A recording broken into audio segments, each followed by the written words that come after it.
think there'll be a lot of cloud remaining by the start of Thursday, especially for northern parts of the country, with further spots of rain and drizzle. A mild-ish start to Thursday, nevertheless, most places seeing temperatures in the double figures, and a bright start for southern parts of the UK.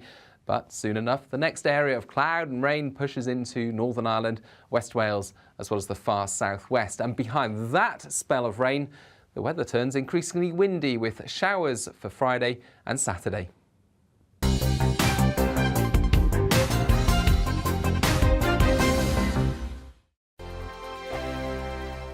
We are GB News. We're right across this great nation. On TV, on radio, on digital. Absolutely everywhere. We don't talk down to you. We embrace all voices. With honest and civilised conversation. we're not part of the establishment. We're one of you. And we're only getting started. Join us on GB News, The People's Channel. Britain's news channel.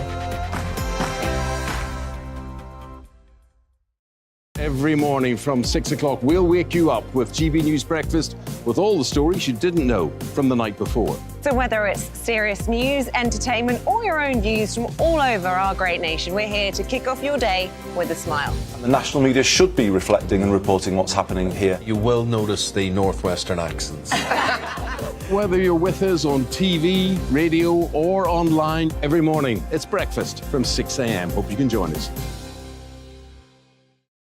Join us for Ministry of Offence, the comedy panel show that's just like the news, in that the left fights the right and it doesn't really seem to matter who wins. We cover the big stories. It was in fact a troop of baboons and not angry vegans. I like that. And the really important stories. Fat naked cow gets stuck in swimming pool. It's a headline in a lot of local newspapers. Yeah. We're on the same team, Nick. Yeah, but I'm just helping you. Join us for Ministry of Offence, Saturday nights, 8 o'clock on GB News.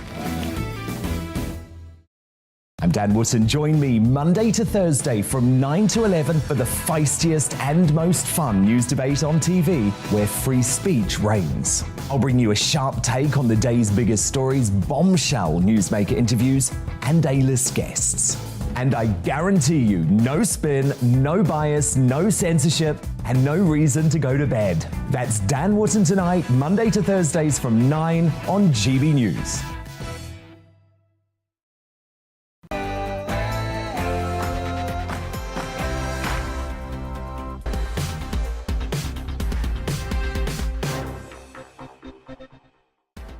Hello there, welcome to Brazier. Some fast-paced news from 4 until 6 for you. In the next hour, the Prime Minister told his Cabinet today it was time to come up with revolutionary ways to cut the cost of living.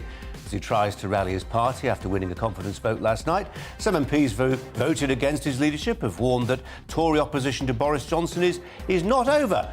What does the future hold for the Prime Minister? What can he do? What policies can he bring to the table? The thoughts of the Whitehall correspondent of The Telegraph, Tony Diver, and the former editor of The Sun, Kelvin MacKenzie. Strong opinions there. Also, the Duke and Duchess of Sussex have released a photograph of their daughter Lilibet. There you go. At her first birthday party. It seems it's not all happy families, though, with the royals. Reports the Queen banned Harry and Meghan from having their photographer, snap the monarch meeting her great-granddaughter for the first time. We'll take a look back at the Sussexes' mixed reception here in the UK. And I'll ask, do strikes achieve anything? Some 4,000 London Underground staff walked out yesterday in a dispute over job losses. There was chaos in the city. But what was it all for? Editor-in-Chief at About Time magazine, Angelica Malin, and the journalist and broadcaster Angela Epstein will discuss and ponder on that one. As will, for the next 2 hours, the media personality and writer Christine Hamilton, who's alongside me today. But first, the latest news headlines with Miranda.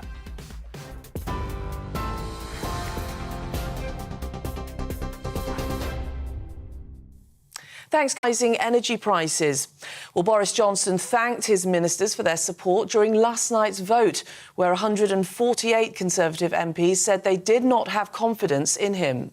Thank you, by the way, everybody, for all your good work yesterday, because which was a very important day, because we're able now to draw a line under the issues that our opponents want to talk about, and we're able to get on with talking about what I think the people in this country want us to talk about, which is what we are doing to help them. Well, Foreign Secretary Liz Truss says now is the time to get behind the Prime Minister. Well, we had a vote yesterday. The Prime Minister won a clear majority. It's time to draw a line, move forward and focus on what people want us to be talking about: housing, childcare, delivering on lower taxes. Well, opening an Opposition Day debate on standards in public life, Labour Deputy Leader Angela Rayner told MPs many people cannot move on from Partygate without the Prime Minister standing down. But the conduct of this Prime Minister undermines those values, rigging the rules that he himself is under investigation for breaching, downgrading standards, debasing the principles of public life before our very eyes. There's nothing decent about the way that he has acted. Well, polling expert Sir John Curtis told GB News Boris Johnson has lost public support. Yesterday morning, in the wake of the announcement that the vote was going to take place, they found 60% of people saying that the Prime Minister should resign. That's exactly the same as what the polls were saying in the immediate wake of the publication of the Sue Gray report. Well, in other news, the UK has made monkeypox a notifiable disease.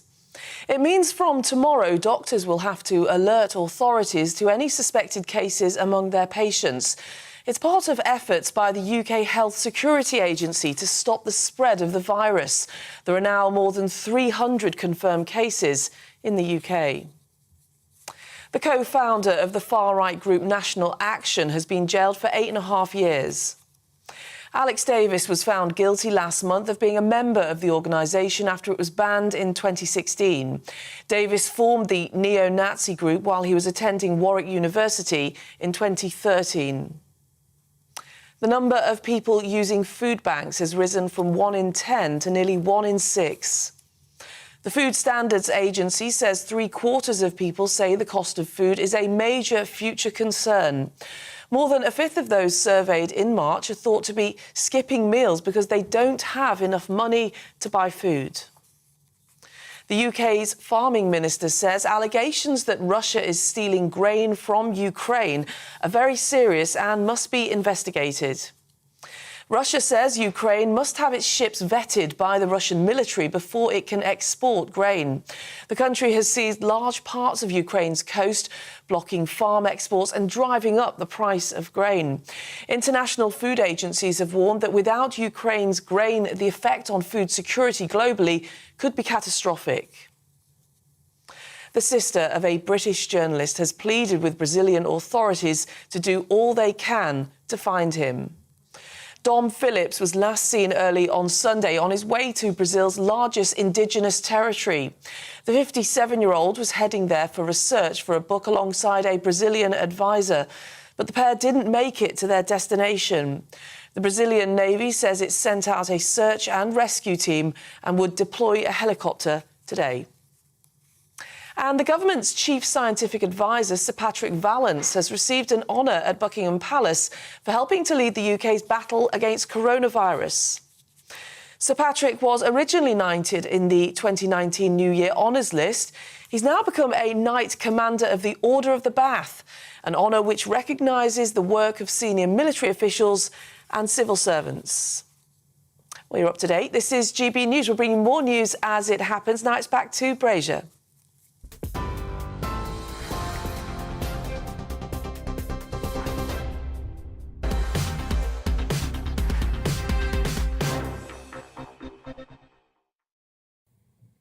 Boris Johnson said he wants to draw a line under his problems as he addressed the Cabinet this morning following that confidence vote that we brought you last night, that confidence vote win last night. There it is. More than 40% of his MPs voted against him. Allies of the Prime Minister said it was possible to win back those who'd rejected the leadership of Mr Johnson. Is it? We'll be discussing that through the course or part of today's show. During the Cabinet meeting, Boris Johnson urged ministers to get on with their agenda by cutting costs, pledging the government would also deliver economic progress by cutting taxes. The former... it says here the former secretary, no, Foreign Secretary Liz Truss, says Boris Johnson is still the right man for the job. The Prime Minister remains committed to our agenda. He's already delivered on Brexit. He's delivered on COVID, on helping the economy recover. He's delivered on supporting Ukraine in the face of appalling Russian aggression. And that's what the Cabinet want him to carry on doing, and that's what the country wants him to carry on doing. In a sec, we'll be talking to Kelvin MacKenzie, former editor of The Sun, who made a prediction about the vote last night. How accurate was it? We'll reflect on that. Let's start with Christine Hamilton, who's alongside me for the next 2 hours. Surprised by events yesterday? No, not really. He's fatally wounded, in my opinion. And the Tory party, talk about an own goal. This is not going to go away. The rebels are not going to let up. Now, they've had a phenomenal success against him. I mean, yes, I was surprised. So it depends which aspect of the situation you're asking about. I was surprised by the size of the vote. The percentage of the backbenchers who don't support their own Prime Minister is astonishing. I mean, he's dangling as ever on the zip wire of life, isn't he? And he's fatally wounded, in my opinion. He's got to keep going. And I just heard on the news that he now says that I wrote it down, his instinct is to cut taxes. Well, you could have fooled me. He's failed everybody. That's one of the problems. He has these personality flaws. He put us all under house arrest, which was not good. He then broke the rules. That's a sort of side issue. He hasn't dealt with immigration. He hasn't delivered on Brexit. He hasn't given us low taxation. He hasn't given us Tory policies. No wonder people are so fed up with him. And what is telling, I think, is that the rebels, if we can call them that, come from all parts of the party. They're not just the Remainers. They're not just this, that, or the other, the left wing of the party. They are a complete mixture. There's a total, deep dissatisfaction with him. Is his position irrecoverable? If I had £1 for everybody who said he's fatally wounded and has been saying that for a couple of years, I'd be a richer man than I am. Are there any policies that he can bring to bear? Is there any story he can tell about COVID, about the state of the global economy? It's not just us, Christine, who've got problems with the cost of living. Large parts of the Western world have. No, I personally don't think he can recover, because I think he doesn't have it in himself to recover. Look at the way he greeted the result. Was there a touch of humility? No. There was just, I wrote that down too. No, I don't think I did, actually. He said, this is fine, this is wonderful, I've won, this is majestic. It's not. It was a very, very humiliating vote. Humiliating enough for a sitting Prime Minister to be subjected to a vote like that. But, he didn't win well. And instead of saying, yes, I'm learning a lesson, I'm listening to what people are saying, he just says, oh, this is wonderful. It's not. I think, honestly, he could do no other. Let's see what the Whitehall correspondent for The Telegraph, Tony Diver, makes of all this. Tony, welcome to you. Looked at The Telegraph today to get a sense of what Tory grassroots felt and think and feel right now. Does he have a future at all? Well, I think there's clearly a lot of people in the party who think that his time is basically up. I mean, 148 is a lot higher than many of us were expecting. The rebels yesterday afternoon were putting around that they had about 150 votes, and everyone thought that was just a bit of expectation management, that they were just trying to get other people to join them, saying, oh, it's actually a bigger gang than you might think. No one, I think, really expected it to be quite as high as it was. The problem, I think, for him really is, can he do yet another reset? I mean, we keep having these episodes for Boris Johnson, don't we? We have the interim Sue Gray report, the full Sue Gray report, him getting fined by the Met over Partygate. We keep having these major incidences for his premiership. Each time he says it's time for a reset, we're now going to focus on policy, we're going to get back to basics, we're going to deliver on what we said we'd do in 2019. I mean, how many times can you keep doing that before people just don't believe that there's another event coming on that's going to derail you quite as much as these ones have? Is there not a slate of policies, though, Tony, which would be sufficiently eye-catching? Retail policies. I mean, just thinking, I was going to say outside the box, I don't want to use that phrase. Thinking imaginatively about policies that would really get people going. He could really take a chunk out of fuel tax, for instance, so that when people are filling up on the forecourts, as they see their bills come down, they think of the Prime Minister's intervention. He could, let's say, it wouldn't be popular in certain parts of his own party, wouldn't be popular with Theresa May, but he could look at that £13 billion foreign aid bill, large swathes of which go to regimes that actually end up propping up leaderships that actually smile, for instance, on the Putin regime and say, actually, that temporary cut, we're going to make it permanent and we're going to make it pretty much the whole thing. There are things he could do. Well, I think this is exactly the problem, is that a lot of those things pull in different directions, don't they? I mean, a large number of the people that voted against him yesterday are sort of One Nation section of the party. Your Jeremy Hunts, your Andrew Mitchells, you know, these are the people that have been criticising him for cutting that foreign aid budget. You've got half of the party would like him to be spending more money on their priorities, things like cutting fuel tax, for instance. There's other parts of the party who want him to do nothing more than stop spending money because they think government spending is far too high and they want to bring down the cost of government. So actually, I don't think it's as simple as there being a sort of magic formula of policies that is going to bring the Conservative Party back together and bring them all on side. I think fundamentally the party is incredibly divided on this stuff, and it's simply that these MPs don't agree. Tony, can you just go quiet for a bit? Can you just become a grey man for a while and do less?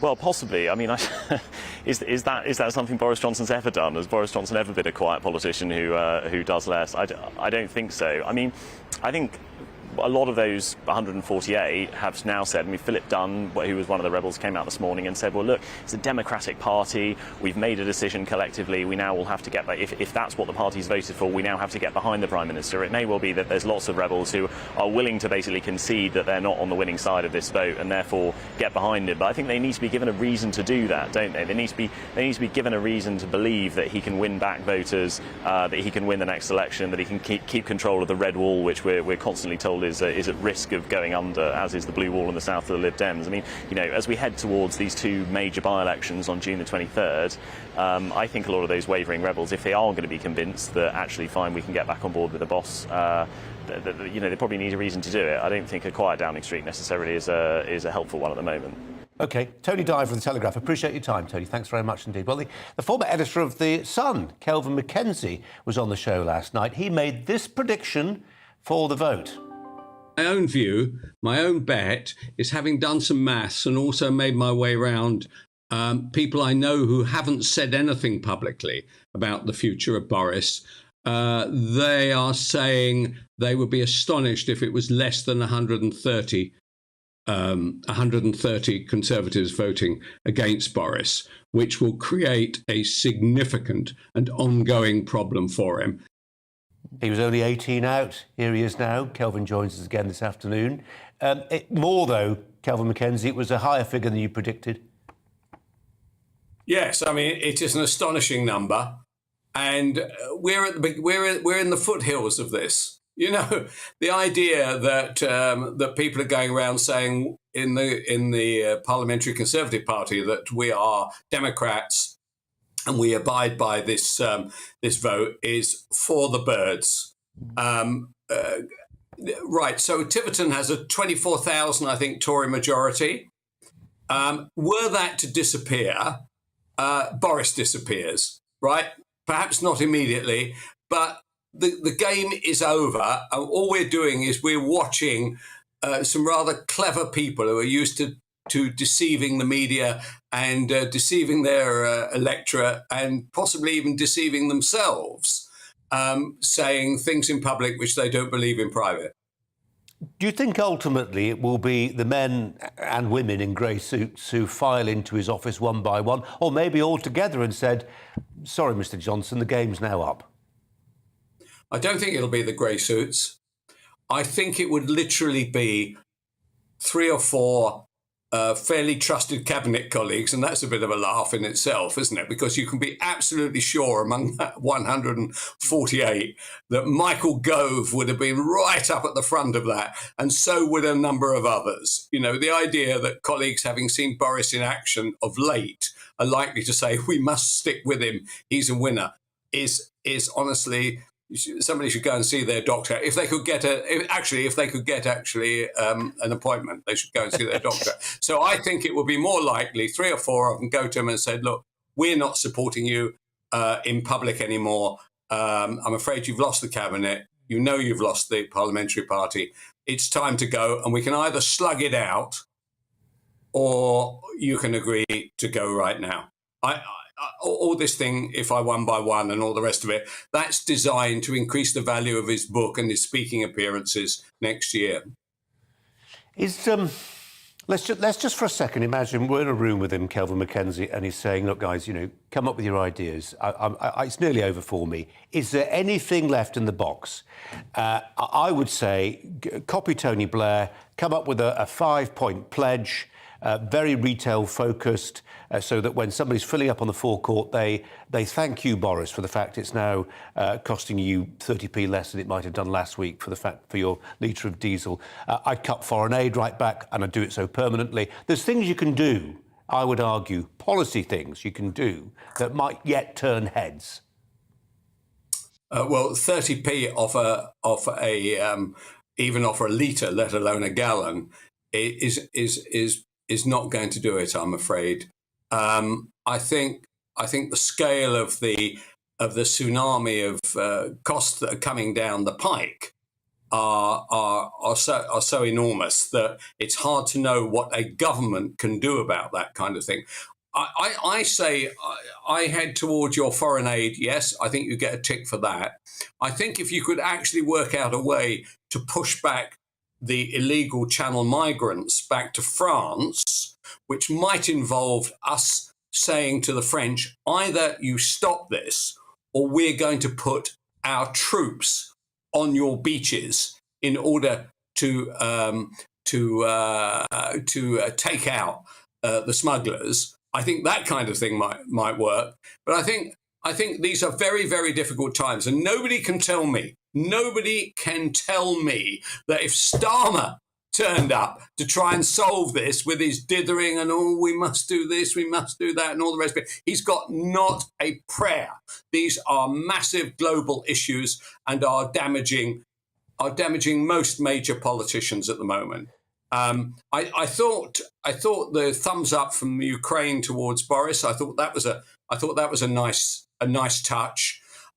Within the government, though, I don't see anybody with great ideas. I think we should be talking about who is going to follow Boris, because that is a significant issue. Well, do you know what, Kelvin, maybe we'll have a look at that later in the week, but not for now. We're out of time, but thanks very much. And we enjoyed the Keir Starmer impression, such as it was as well. Thanks very much.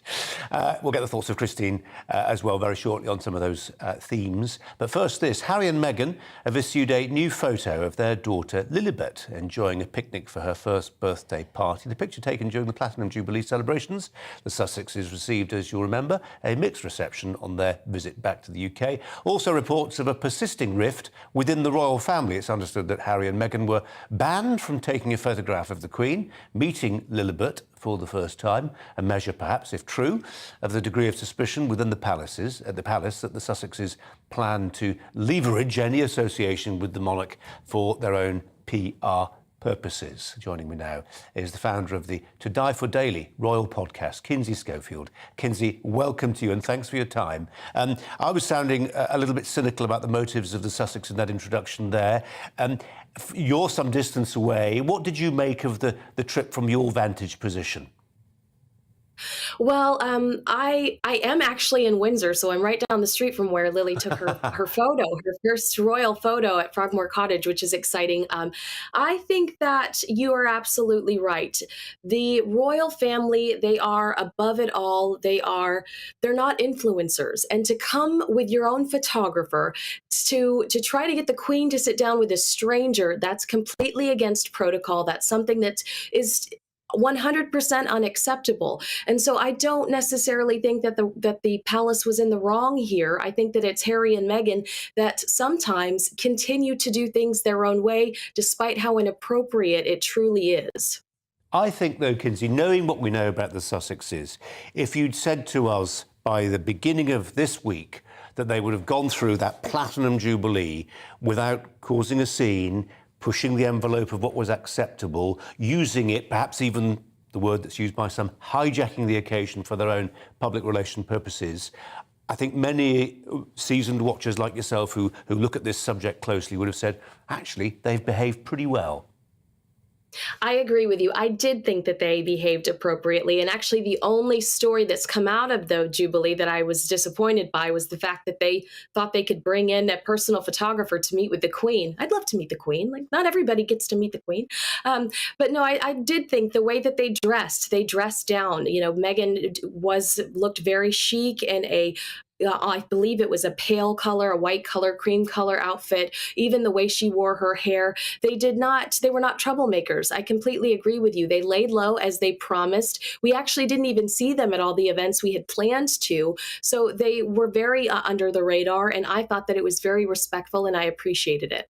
Under the radar, but the radar might have spotted their £160,000 per trip private jet zooming back across the Atlantic. Think of the carbon footprint, Harry. I know, I'm jealous. Would they like to give me a ride? Because I'm going in the same direction. That is typical of the Sussexes. I will say that they preach a lot and then contradict themselves with their actions, which is disappointing. But I understand that this was a special occasion and they wanted to travel with their babies safely. So I'm going to give them a pass this one time. Very fair. Actually, we like that. Kinzer Schofield, very nice to talk to you. Thanks very much indeed. Christian Hamilton's alongside me. To be more or less fair? Well, I suppose, to be fair, I ought to be defending the Sussexes, but I can't because I simply can't. I can't stand them, I'm afraid. I think they felt a coolness when they arrived at St Paul's. They felt... of course, if you look at the photographs of when they were coming out of St Paul's, there was Prince Charles and Camilla right at the front, and they were miles back. The queue of people coming out. They were really put in their place. They got straight in a car and we never saw them again. Allegedly, and I don't know whether this is true, but our own Dan Wootton said this last night, that at the Guildhall, where they had the tea and buns afterwards, royals were allocated to each of the many rooms there, and the people who were in the room that the Sussexes should have been in were shortchanged because they didn't turn up. Now, I have no idea whether that's true. That's what Dan said. The other story is that they were not working royals, so they were told not to go to the Guildhall. But the idea that they could take their own photographer to photograph the Queen with Lilibet, who frankly should not be called Lilibet in the first place. Well, Christine, in a free country, people do get to call their children whatever they like. Of course they do. Of course they do. Of course they do. Is this Switzerland where you get a prescribed list of names? I think it's grotesque. Why didn't they? Anyway, there we are. Never mind. If you're going to meet the Queen, you don't take your camera, do you? Your camera's taken off you when you go to see the Queen for whatever reason. So, no, of course they can call their child what they like, and they have. It's not the child's fault. And I love the way that the surname the child has got is Mountbatten Windsor. So I didn't know that. Oh, yes, Lilibet, Mountbatten Windsor, brackets very royal. Christine, more from Christine in a wee while. You're with GB News on TV, online and on digital radio. Coming up, there's continued travel chaos. There's that continued travel chaos. How many times have you used that phrase this year already? British Airways cancelling 124 flights from Heathrow today. EasyJet grounded at least 35. Simon Calder, travel editor of The Independent, is going to be here in the studio to explain the situation. Stay with us.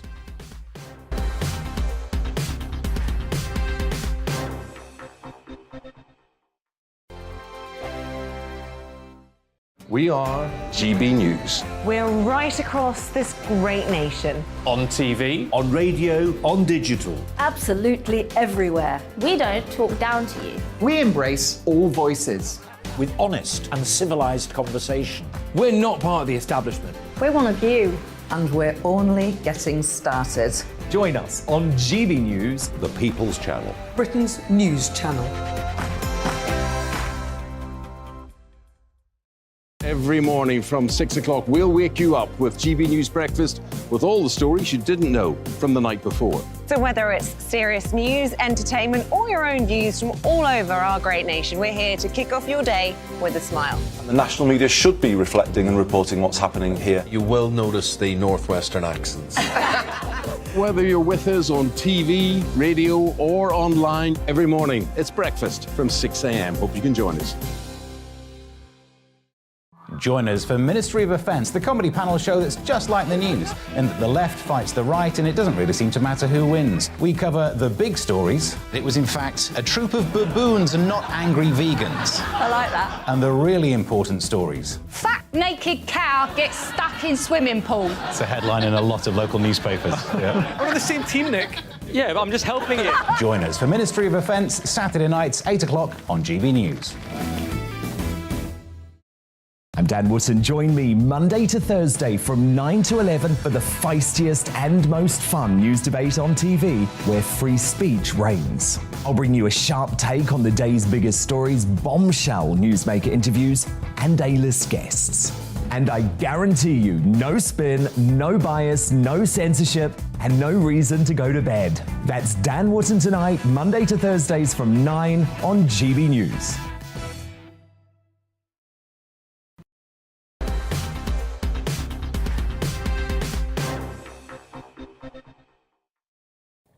More problems at some British airports today as thousands of passengers were left stranded with widespread flight cancellations. EasyJet, they cancelled some 35 flights. Gatwick, worst affected. British Airways also cancelled 124 flights from Heathrow. These numbers don't mean anything, do you, until you see the pictures and you hear the stories of people sometimes who've been stranded, for instance, trying to get back to the UK. There's that knock-on effect for those trying to return to Britain after the half-term holidays. Thousands of holidaymakers have found themselves stranded across the continent, if not further afield.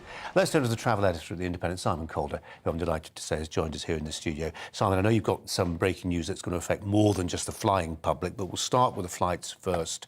I think you were last in here, at least talking to me a fortnight or so ago, and this felt like a temporary problem. Oh no, it's been hanging around. It's extraordinary. Yeah, I thought, as discussed, that we get through the half-term and then the airlines would kind of bring back all the people in the hundreds of flights that were cancelled over the half-term weekend, and they would start to regroup. But in fact, things have been getting worse and worse. I counted, I think, 80 EasyJet cancellations today. That number of 35 has gone up. It's nearly twice as many, at least 60 EasyJet cancellations. That represents 10,000 people who haven't got where they want to be. And I'm speaking to people whose flights were cancelled on Saturday, and they are still trying to get back. They've had repeated flight cancellations on cancellations. So a really hard one to gauge this, Simon, but I just wonder how many people have such a horrible experience that they think, it's not worth the candle. I'm not doing this next year. Oh, sure, yeah, and that's a really good question. So there is, of the flights that are being cancelled at the moment, and the British Airways ones are a bit different because BA is actually cancelling them with several weeks' notice. So it's a nuisance if you're booked on it, and furthermore, it's greatly reducing the amount of choice for people. But it's the EasyJet cancellations at the last minute, particularly people waiting at the departure gate, suddenly told your flight's not going. And Christine Hamilton, that really irks people when people feel they've paid for something and then it's denied them. That really... Well, I heard a story, and you possibly know if it's true or not, that there were some people already strapped into their seats and told to get off the plane. Well, yeah, I mean, that was... How can the airlines get it so wrong? Well, because they're hoping for the best, and then when things go wrong, everything unravels. It's but a very they tricky must have business. known they hadn't got the staff. No, Am I being unfair? Well, just a little, Christine. I'm sorry. We're hoping that everything goes okay. Aviation, incredibly complex, so many different roles involved, and it only takes one aspect and the whole thing starts to unravel. So, for example, air traffic control has been short-staffed. They can't allow as many flights as usual. We've had some storms over France, but in particular, we've got a shortage of cabin crew, and if you put all those together, there is so little resilience in the system that when things start to unravel, it gets very messy very quickly. Now, we're treating you rather as a horseman of the apocalypse, Simon, for which I do apologise, but you've got some more bad news about trains, not the planes. Just before we started speaking, I was hearing from reliable sources, not direct from the RMT union, that the biggest national rail strike in decades has been called for Tuesday the 21st, Thursday the 23rd and Saturday the 25th of June. Now, this is taking place at Network Rail, affecting the signallers. It's also taking place on 14 train operating companies. So the vast majority of services in Great Britain will be affected. Now, we do not know exactly how much effect there will be on services because we simply don't know how many people will heed the strike call. Certainly Network Rail has plans in place for having a kind of skeleton signalling operation, but that's going to be the real problem. On top of that, of course, this is just going to destabilise anybody who's planning to have trips in the 3rd in an industry June. That's trying to get people back on the train. And this is, against the background, Colin, of an industry which has seen passenger numbers collapse, revenue collapse, and the government has pumped in £16 billion, and they're basically saying we can't have any more. It was our money. Well, it was your money, actually. Yes. Yeah. And yeah. But it's an important point, isn't it? We all talk about government money. The government doesn't have any money. Now, let me stress, I've not heard this, and I've been calling them, obviously, direct from the RMT union, but I have very good authorities to tell me that is what the strike call is going to be. I'll just restate that. Yep. Tuesday the 21st, Thursday the 23rd, Saturday the 25th of June. If you've got prepaid book tickets, there will be details of how those are going to be affected. Your journalism is impeccable. The RMT, Simon, are confirming that. Your sources, it's been reported by our friends at the Press Association, the RMT are saying, yes, your dates are right. How militant are these union members? Yes, will it be 50%, 100%? Well, is it the case that actually if the signallers walk out, it doesn't matter whether you want to work, the trains won't run? Well, yeah, I mean, the signalling is the key aspect of it. But clearly, even if they've got a skeleton signalling operation on the West Coast main line, say, if the staff who run the trains aren't there, then you're not going to be travelling at all. And we simply do not know. I mean, we have seen individual train operators, so Southern, you'll remember that, striking for years on and off. There's an ongoing dispute on TransPennine Express, which looks pretty solid. That's only on Sundays for weeks on end, and it's a question of how militant. Let me put the point of the train companies that the staff, they say we worked all the way through COVID. We haven't, in many cases, had a pay rise. The RMT says the average wage, which surprised me, is £24,000 for people who work on the railways or their members, and therefore they say we are not. We're going to strike. But it may be that obviously everybody loses when there's a strike, including the people who are losing their wages. So we just don't know. Do come back, Simon, and explain that figure of £24,000, because that doesn't include overtime, does it? Well, I'm just going on what I'm told by the RMT. I don't have. I don't think it does. And the truth is, a lot of our railways just don't run without overtime now. Simon Calder, thanks so much for coming in. Really appreciate it. With some bad news, but important news. Also debating the big topic of the day coming up.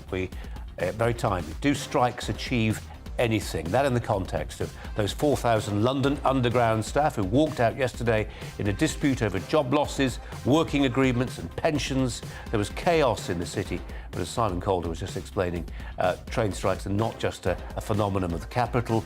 Brace yourself for a national week of train strikes a little later on this month.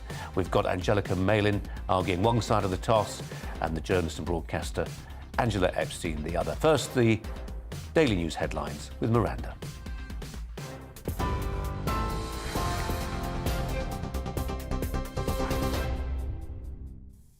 Thanks, Colin. Good afternoon. It's 4:35. The top stories this hour. The Prime Minister says his fundamental instinct now is to cut taxes to deliver economic growth. Boris Johnson told his cabinet the government will now focus on what matters to the public. The PM thanked them for their support after he saw off a vote of confidence in his premiership last night, with 148 Tory MPs choosing not to back him. Foreign Secretary Liz Truss says it's time to get behind the Prime Minister. Well, we had a vote yesterday. The Prime Minister won a clear majority. It's time to draw a line, move forward and focus on what people want us to be talking about: housing, childcare, delivering on lower taxes. The number of people using food banks has risen from 1 in 10 to nearly 1 in 6. The Food Standards Agency says 3/4 of people say the cost of food is a major future concern. More than a fifth of those surveyed in March are skipping meals because they don't have enough money to buy food. The UK has made monkeypox a notifiable disease. It means from tomorrow, doctors will have to alert authorities to any suspected cases among their patients. It's part of efforts by the UK Health Security Agency to stop the spread of the virus. There are now more than 300 confirmed cases in the UK. Rail bosses say the decision to scrap the connection between HS2 and the West Coast Main Line is hugely disappointing. The government announced it was axing the £3 billion Goulburn link 30 minutes before the outcome of last night's confidence vote. A joint statement from rail firms accuses the government of attempting to bury the news. And anyone who uses Apple phones will be able to edit and even unsend text messages in a new software update to be released later this year. The company have also announced an update to Apple Pay, which allows people to split the cost of a purchase into multiple payments over a 6-week period. Well, on TV, online and DAB plus radio. This is GB News, and we'll be back to Brazier in just a moment.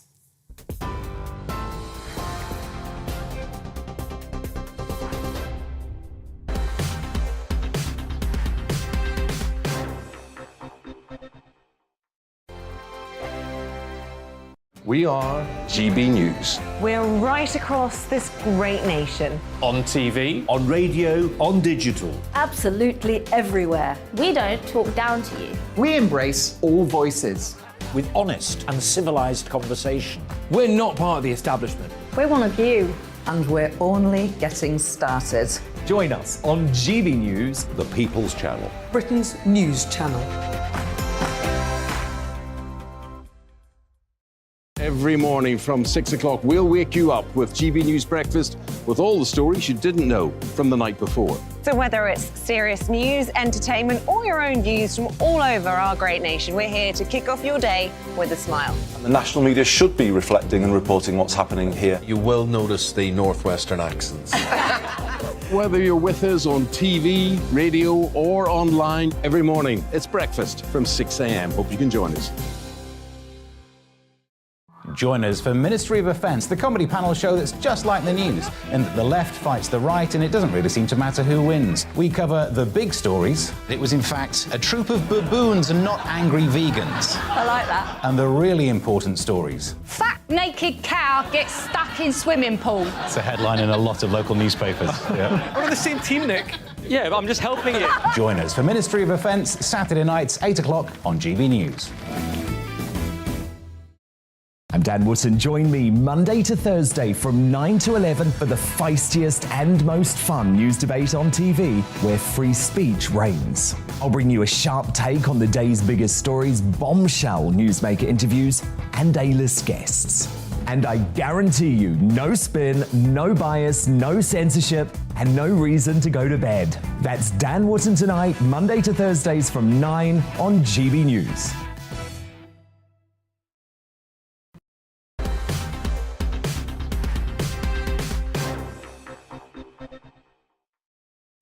The National Union of Rail, Maritime and Transport Workers has, within the last few minutes, confirmed 3 days of national strike action later this month. They say 3 days.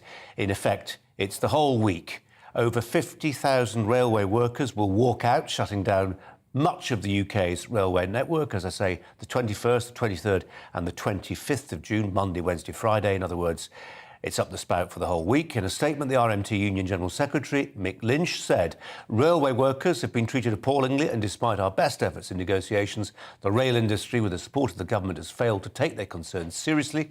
We have a cost of living crisis. It's unacceptable for railway workers to either lose their jobs or face another year of a pay freeze when inflation is at 11% and rising." Christine Hamilton is alongside me. This is, Christine, the first national strike on the railways since 1994. Its effects will be felt by many. I think of my two daughters. One's doing A-levels, the other's doing GCSEs. They've got exams that week. You tell me how I get them to school. Well, you're a good dad, you'll drive them. That's how you'll get them to school. But I know it's the I am amazed, by the way, that this is the first strike since, did you say 1994? Yeah. That's astonishing. First national strike. First national strike, yes. The British people are inventive, they will get round it. But the impact on everybody else is astonishingly hard. But they don't care, though. And if they... I don't know the details of their wages and when they last had an increase, but if their pay is going to be frozen for the next year ahead, which is what I understood from your brief headline, I can understand their anger, because with inflation going up, they're going to be 1 in 6 people now going to food banks. I can understand it. And apparently, I looked this up quickly before the show started, nearly 50% of strikes work. Hold that thought. They achieve their objective in some shape or form. Isn't that amazing? 50% of strikes. Nearly, 40-something, 40, yeah. Well, hold that thought, hold that statistic in your head. Which is amazing. And let's ponder on whether strikes do work. Philosophically, practically. The journalist and broadcaster Angela Epstein joins us from Manchester. Angelica Malin is the editor-in-chief of About Time magazine, also a journalist, joins us now to talk about this. Welcome to you both.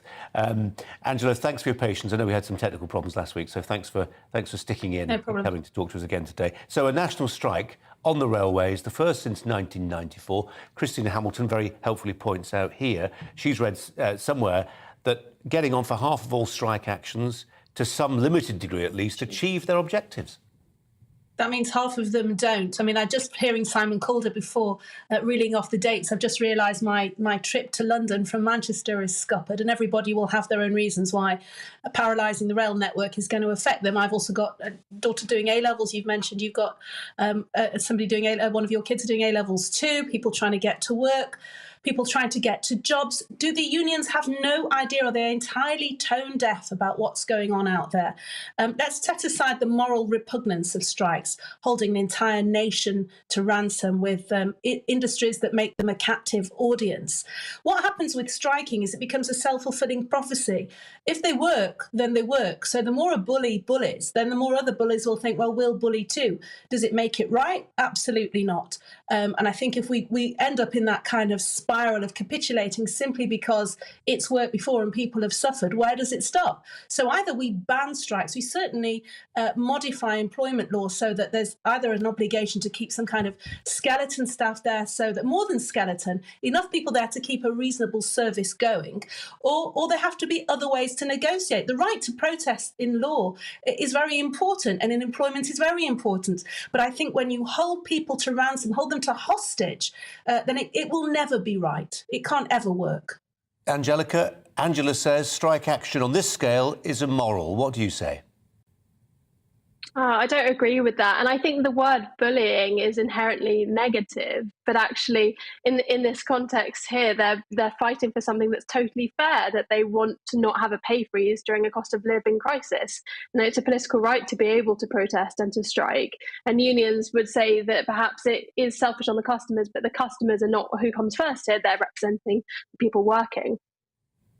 Angelica, just to follow up one of Angela's points there, do you not accept there is a case for some industries? I mean, there are some things where strike action doesn't fit with the strategic interest. In other words, for instance, if the police went on strike, if the people who want to run our nuclear power stations went on, it's not a God-given right for all employees. Some industries are so sufficiently important that strike action is particularly problematic.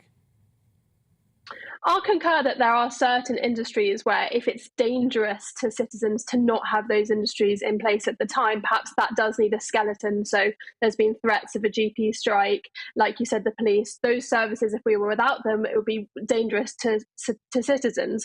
In this case, with transport, it's highly inconvenient, I will grant you that, but it's inconvenient, but I don't think it's more than that. Angela, you say that this creates a spiral. I mean, there's also a case here of the unions cutting off the nose to spite their face a little bit, because right now the numbers haven't recovered. The travelling public is not travelling on the trains in the numbers with which they did pre-COVID. They need to encourage people back onto the trains, not be cancelling them for a week. I mean, first of all, the police aren't allowed by law to strike, and there's a very good reason for that. And I accept that with their job comes a responsibility to protect citizens and to maintain law and order, and that's not something that works between 9 and 5 with the odd strike day thrown in. So you can't, one can't say that because that industry is ring fenced for very good moral and practical reasons, it's open season for everybody else. You're absolutely right. The passenger numbers will slump further. The working from home, which on many levels, I know it works for some people, but is stymieing growth, especially in our city centres. Getting young people back into the office to learn the skill sets they may not have yet acquired because they're new to the employment market. There are so many reasons why working is good in an office, mental health, all those different things and more. And now, while we're just trying to get back on our feet again, they're stopping all that, and people will just resign themselves to not using public transport. It is not healthy to be so isolated. We've just had 4 glorious days in which we've all praised, whether you're a monarchist or you just think the Queen's okay, whatever, where we can at least acknowledge at one point that She's shown tremendous duty, responsibility. She's been, in her stillness, she has been there as a kind of beacon of how one should behave. So we all come together and sort of acknowledge that. And yet, well, she's all right, Angela. She's got her own royal train, hasn't she? Not that that'll be working in the event I'm of not in that talking week about in the June. strike, but we all accept that her is a kind of an example of good behaviour, and a lot of people, whether they're royalists or not, at least will acknowledge that. But this is simply not in a civilised society. We can't just cherry pick which industries say, well, because our pay conditions aren't right, we're going to go on strike. Angelica, is there not something particularly underhand about if you look at your calendar, it's the Monday, it's the Wednesday, it's the Friday, you only lose the 3 days' pay, but actually you won't really be working that week because the trains will be all up the spout, they won't be where they should be, all the services pretty much will get cancelled. And is there not something, setting aside that, is there not also an element of this which is overtly political? This is about a pretty left-wing union getting stuck into a faltering Tory party. I mean, I don't think it's overly political, but as Angela said, with the working from home, so many people are working from home now that I think we're overblowing how disruptive this potentially can be. Anecdotally, I know most of my friends have the option of working from home now, so if they're not able to commute or they're not able to get on transport to go into the office, they don't have to. And we have flexibility that we didn't have 2 years ago. Sure, there may be some consequences for that in terms of socialising in the office, but it also provides more flexibility and freedom. So a transport strike at the moment is not going to have the massive detrimental effect that it might have done a couple of years ago. Angela, if there is flexibility, if there is freedom, it doesn't come from the trains, it comes from the motor car, and this is the winner here. Well, not if you can't afford to put fuel in it. It isn't. There are lots of people who are going to be struggling to use their cars. Fuel prices are going to go up. The sheer expense of replacing the moving parts, and sometimes it's simply not convenient. You might be somebody who has some mobility issues that are better served, ironically, by public transport than by using a car. If you don't have the dexterity to use a car, there are all sorts of reasons why different elements of the transport system serve individual people, and it's our absolute responsibility as an interdependent community to make sure that all aspects of our communities are served well. If you're somebody who wants to see loved ones, if you're somebody who needs to be somewhere that isn't accessible in any other way, then what right are these union bosses who will be sitting at home with their ring-fenced pensions and secured pay packets? What right have they to hold the rest of us to ransom? Angela Epstein, Angelica Malin, really interesting discussion. Thanks very much indeed for your time. Thanks a lot. Christine Hamilton, a closing thought on strike action, if you are just tuning in. First national railway strike since 1994, a week of disruption. Many, many trains will not run, if not a majority. Well, I think it was interesting, Angela's last remark about the union bosses on their big fat salaries and big fat pensions. It doesn't matter to them. But for the people at the bottom of the heap, the only thing they have got to withdraw is their labour. And if they are being badly done by... I don't know the statistics of when they last had a pay rise, but the quick flash that you had at the beginning makes it sound as though they are deserving of a pay rise. What else can they do? But I agree, the unions, the union bosses, I'm sure it's a political move against a government that is now fatally wounded, as I said at the beginning, I think. OK, Christine, for now, thanks very much indeed. Coming up after the break, it's today's 5 to 5, 5 stories that you might want to know before 5 o'clock. First, we'll have a look at the weather.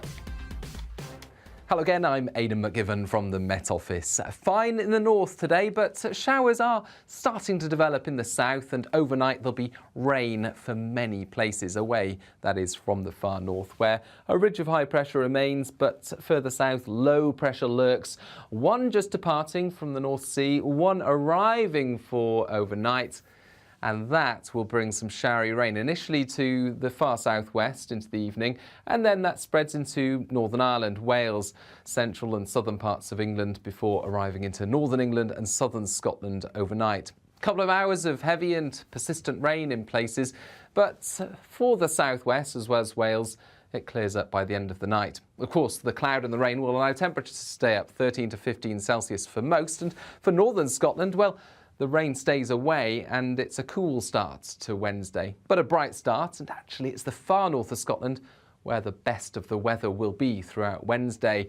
Areas of cloud and rain affect much of the rest of Scotland. Slow-moving showers for Northern Ireland as well as Northern England, some heavy downpours in places. Further south, the showers will move along quickly because of a breeze. And that breeze will make it feel a touch cooler, but still the potential for 22 Celsius in London, mid to high teens generally elsewhere, much cooler around eastern Scotland with low teens here because of the cloud cover. Any cloud and showers tend to fade away through the night, but I think there'll be a lot of cloud remaining by the start of Thursday, especially for northern parts of the country with further spots of rain and drizzle. A mild-ish start to Thursday nevertheless, most places seeing temperatures in the double figures, and a bright start for southern parts of the UK.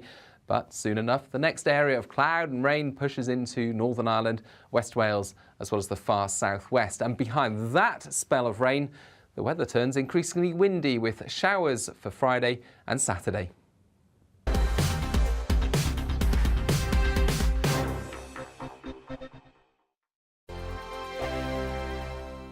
We are GB News. We're right across this great nation. On TV, on radio, on digital. Absolutely everywhere. We don't talk down to you. We embrace all voices. With honest and civilised conversation. we're not part of the establishment. We're one of you. And we're only getting started. Join us on GB News, The People's Channel. Britain's news channel. Every morning from 6 o'clock, we'll wake you up with GB News Breakfast with all the stories you didn't know from the night before. So whether it's serious news, entertainment, or your own views from all over our great nation, we're here to kick off your day with a smile. And the national media should be reflecting and reporting what's happening here. You will notice the northwestern accents.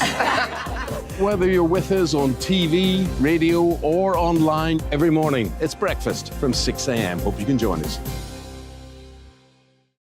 Join us for Ministry of Offence, the comedy panel show that's just like the news, in that the left fights the right and it doesn't really seem to matter who wins. We cover the big stories. It was in fact a troop of baboons and not angry vegans. I like that. And the really important stories. Fat naked cow gets stuck in swimming pool. It's a headline in a lot of local newspapers. Yeah. We're on the same team, Nick. Yeah, but I'm just helping it. Join us for Ministry of Offence, Saturday nights, 8 o'clock on GB News. I'm Dan Wootton. Join me Monday to Thursday from 9 to 11 for the feistiest and most fun news debate on TV, where free speech reigns. I'll bring you a sharp take on the day's biggest stories, bombshell newsmaker interviews, and A-list guests. And I guarantee you, no spin, no bias, no censorship, and no reason to go to bed. That's Dan Wootton tonight, Monday to Thursdays from 9 on GB News.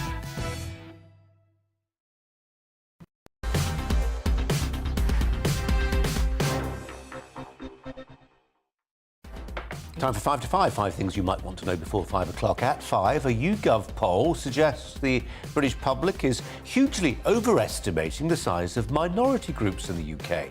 The figures show that when asked how many, for instance, transgender people there are in the population, the average respondent thought it was about 5%. In reality, it's under 1%. The perceived number of people who are gay is around 15%. The reality, less than 2%. The percentage of people who are black in the UK, only 3%. The British public believe it's closer to a fifth of everyone. And they also believed a fifth of Britons were vegan or vegetarian, when it's only around 4%. At 4, the RAC says Britain is facing a national fuel crisis, with a tank of petrol now costing an average of around £100. Since the end of last month, the price of petrol has risen by almost 4p a litre. Drivers looking for alternative measures, with the sale of electric cars increasing by 20%. They now account for 1 in 8 new cars on UK roads. At 3, a cancer drug trial's been seen as a promising breakthrough after the experimental treatment cured all 18 participants with a form of rectal cancer. The drug, dostarlimab, seemed to eradicate tumours with minimal side effects, although scientists at the Memorial Sloan Kettering Cancer Centre, it's in New York, say it is too early to say if the patients are totally cured. At 2, a man from London decided to take matters into his own hands at a Jubilee Street party. At the weekend, apologies if you're listening on the radio, he's recreating a Red Arrows fly past of his own on a bike. Oh yes. And at 1, a couple in Somerset have ditched modern life to live as if they're living in the 1930s. According to the Mirror newspaper, Lisa and Neil Fletcher hand-wash their vintage clothes, then dry them on a mangle and play records on a gramophone. The couple say they've always loved history and would never go back to modern life. Really? Those are 5 things you might want to know before 5 o'clock this afternoon. Christina Hamilton's alongside me. What caught your ear there? Let's go in reverse. I just wonder how much they cheat. I can't believe they're Quite a really... bit, I suggest. Quite a bit. The 30s weren't all that great. We weren't there, but I imagine, you know... We certainly weren't there, hyperinflation. No, so, but I mean, you know, good for them if that's what floats their boat. The guy who did recreated the fly past, for those on the radio, he looked as though he was the Red Arrows on his bicycle. No, he didn't, Christine. He looked like a man on a bike. Well, he just looked like a glorious British eccentric, so good for him. But obviously the most important news was the cancer drug, which gives hope to all those suffering from cancer. Oh, that's amazing for a we trial. We will conquer cancer. They're all in remission. 18 patients, all of them in remission. It's extraordinary, isn't it? Extraordinary. Absolutely So wonderful. please God, let that be work. But also the perception of all these various groups in society, it is astonishing, isn't it? I mean, I come some way in the middle of all that. I mean, that only 4% are vegetarians and vegans, I find that astonishing. I wish we'd done a bit more on that. Maybe on another day we will. Everybody who comes to stay, they either want, you know, almond milk or this or that, or they can't eat this or they can't eat that. I begin to think the whole world has gone vegetarian. Let me just bring some viewers' opinions on the subject that we have focused on. And I say we've been sort of wrangling a little bit about whether it's something we ought to bring you in full today. Boris's future. We spent a lot of time talking about it yesterday. Nicholas, to say he will now concentrate on the priorities of the British people raises the question of who or what priorities was he concentrating on for the last 2 years. Evan says Boris did better amongst MPs than in the leadership contest and better than Starmer in his leadership contest. Why isn't this being covered? Mike says a pandemic was not in the manifesto and the vaccine rollout and the Ukraine situation have shown Boris Johnson's great leadership skills. Alan says the 148 Tory MPs who voted against Johnson owe their current position to him. None of them are capable of leading the country. Rowena says Boris is a pound shop snake oil salesman. No one should trust him and we need to get rid of him as soon as possible. 30 seconds, Christine Hamilton. There is no way you think Boris can survive before... I don't think the rebels were right. I think they're crazy to have done it now, so don't misunderstand that. I think they were quite wrong. Given that it's happened, I'm afraid I do think he's fatally wounded, yes. And the comparison with Keir Starmer is not correct. Boris he was the only person standing in this election. It wasn't as though you could cast your vote for anybody else, so that's not a direct comparison. Okay. No, I'm afraid I think he's finished. Christine, for now, thanks very much indeed. Sadly. If you are just tuning in, we've got news to bring you of the first national rail strike since 1994. Pretty much a whole week of travel on the railways in June is wiped out. Details to come. Stay with us.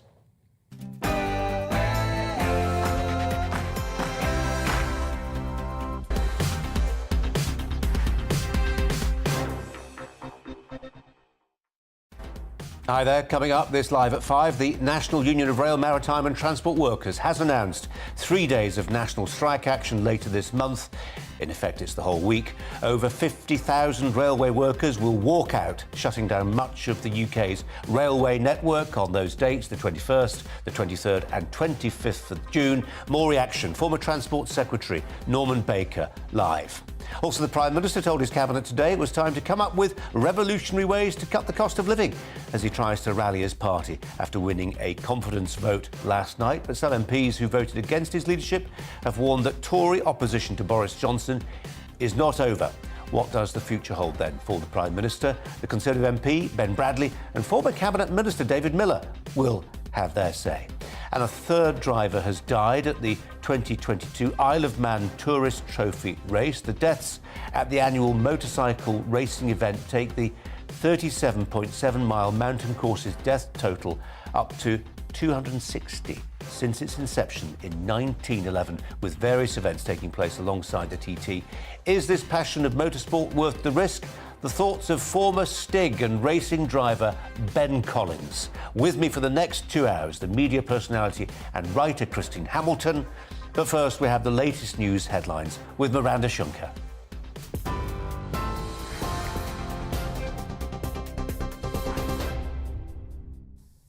Thanks, Colin. Good afternoon. It's 1 minute past 5. The top stories from the GB newsroom.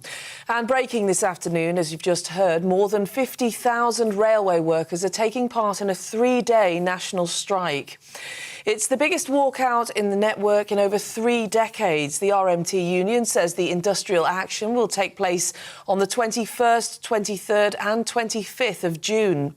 It's after unions and rail bosses failed to reach an agreement in a dispute over pay freezes and job cuts.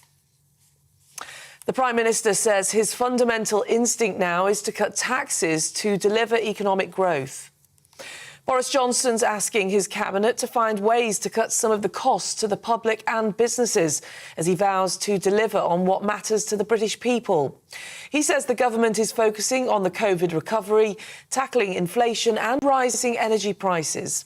The PM thanked them for their support after he saw off a vote of confidence in his premiership last night.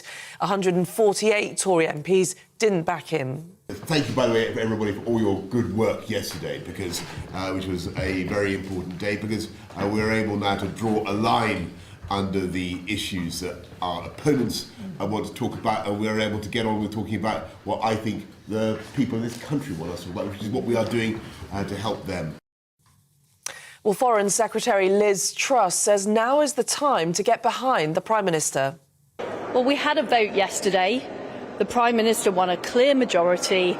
It's time to draw a line, move forward and focus on what people want us to be talking about: housing, childcare, delivering on lower taxes.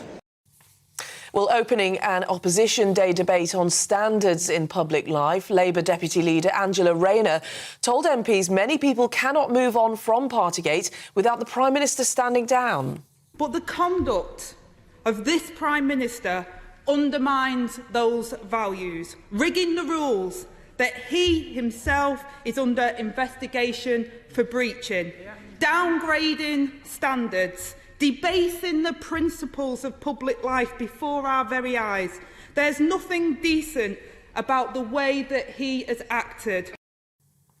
Well, meanwhile, polling expert Sir John Curtis has told GB News Boris Johnson has lost public support. Yesterday morning, in the wake of the announcement that the vote was going to take place, they found 60% of people saying that the Prime Minister should resign. That's exactly the same as what the polls were saying in the immediate wake of the publication of the Sue Gray report. Well, in other news, the UK Health Security Agency has declared monkeypox a notifiable disease. It means from tomorrow, doctors will have to alert authorities to any suspected cases among their patients. It's part of efforts by officials to stop the spread of the virus, because there are now more than 300 confirmed cases in the UK. The co-founder of the far-right group National Action has been jailed for 8.5 years. Alex Davis was found guilty last month of being a member of the organisation after it was banned in 2016. Davis formed the neo-Nazi group while he was attending Warwick University in 2013. The number of people using food banks has risen from 1 in 10 to nearly 1 in 6. The Food Standards Agency says 3/4 of people say the cost of food is a major future concern. More than a fifth of those surveyed in March are thought to be skipping meals because they don't have enough money to buy food. The sister of a British journalist has pleaded with Brazilian authorities to do all they can to find him. Dom Phillips was last seen early on Sunday on his way to Brazil's largest indigenous territory. The 57-year-old was heading there for research for a book alongside a Brazilian advisor, but the pair didn't make it to their destination. The Brazilian Navy says it sent out a search and rescue team and would deploy a helicopter today. And the government's chief scientific advisor, Sir Patrick Vallance, has received an honour at Buckingham Palace for helping to lead the UK's battle against coronavirus.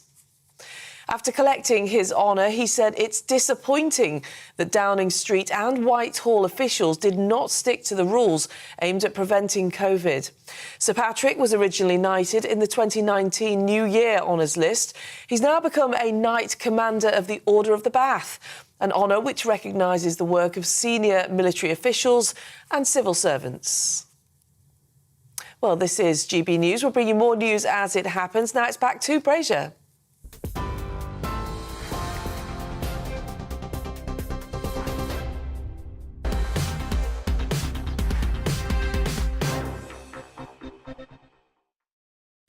So we're on the verge, as we learned in the last hour, of the biggest rail strike since 1994. Forget Boris Johnson. It was John Major in charge then, wasn't it? The National Union of Rail, Maritime and Transport Workers has, within the last hour, announced 3 days of national strike actions later this month. In reality, actually, it's the whole week for reasons we'll come on to explain. Over 50,000 railway workers will walk out, shutting down much of the UK's railway network on those days, the 21st, the 23rd and the 25th of June, though by the time you've moved all the trains around, you can kiss goodbye to the Tuesday and the Thursday as well. In a statement, the RMT Union General Secretary, Mick Lynch, said, "Railway workers have been treated appallingly, and despite our best efforts in negotiations, the rail industry, with the support of the government, has failed to take their concerns seriously. We have a cost of living crisis, and it's unacceptable for railway workers to either lose their jobs or face another year of a pay freeze when inflation is at 11% and rising." Just got a statement from Grant Shapps, the Transport Secretary. Mr Shapps, if you're watching, it'd be nice to get you on the telly. Do talk to us. He says in this quotation, "It's incredibly disappointing the RMT have decided to take action that could drive passengers away from the rail network for good. The pandemic has changed travel habits, with 25% fewer ticket sales and the taxpayers stepping in to keep the railways running at a cost of £16 billion. He helpfully points out that's equivalent to £600 per household. We've paid that to help support the railways. Let's turn to former Transport Minister Norman Baker. Norman Baker, welcome to you.